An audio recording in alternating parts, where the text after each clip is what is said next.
Hi everyone! Welcome sa aking munting channel.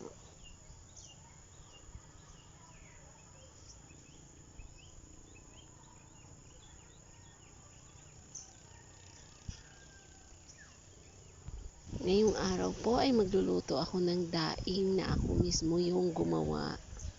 Kagabi ay naglaot ang aking asawa at pagdating niya ngayong umaga ay marami ang kanyang nahuli. Kaya yun, meron kaming maiulam at mayroon din kaming maibinta. So ito na nga ang naisipan kong magdaing ng isda para sa aming pananghalian.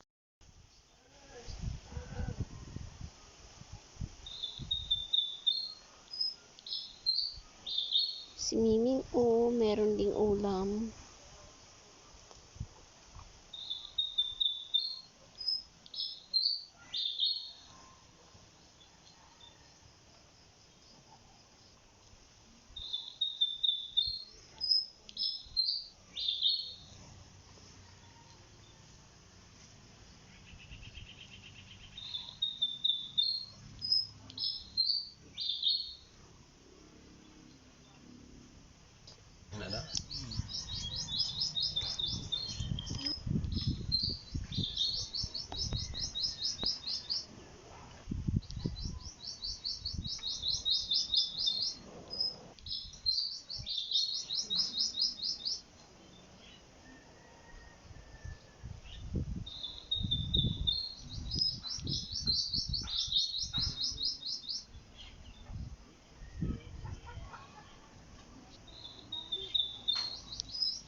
So, syempre, pagkatapos natin siyang slice, syempre, tatanggalin natin yung mga bituka.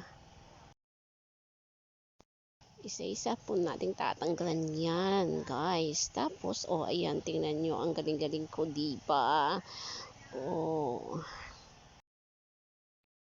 So, pagkatapos nating tanggalan ng bituka, hugasan na naman natin ng malinis na tubig. Hugasan natin siguro ng mga 3 beses yan hugasan, guys. Ayan, kasi mas maganda yung maalis talaga yung dugo ng ng isda. Kasi yun yung nagpapalansa eh. Kaya hugasan natin, alisin natin yung mga itim-itim na yan, yung dugo ng isda. Ayan.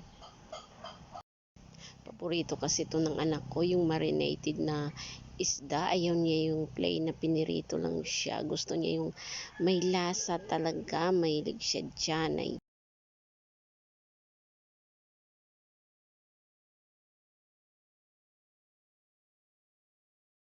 So, ito na nga yung ginagawa ko. Minamarinate ko siya para magkaroon siya ng lasa, para magustuhan naman ng pihikan kong anak.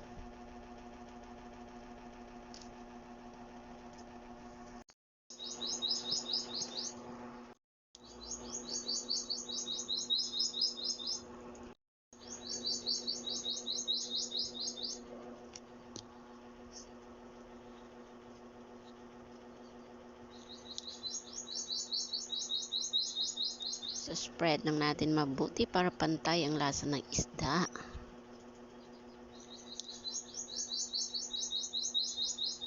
So, hahayaan lang natin ng ilang minuto upang mag-absorb talaga ang panlasa ng ating marinated na fish.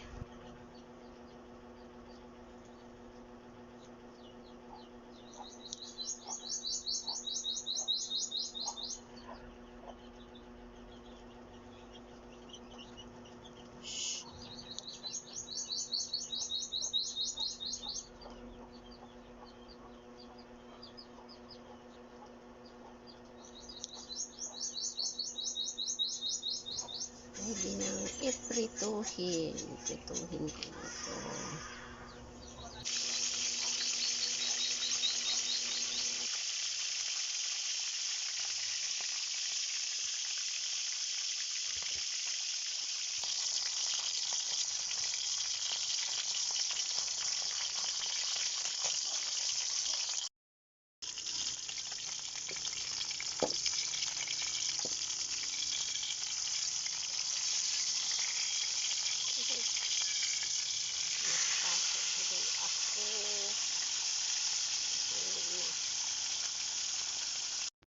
Now lunch is ready guys. Adobong pusit at marinated fish.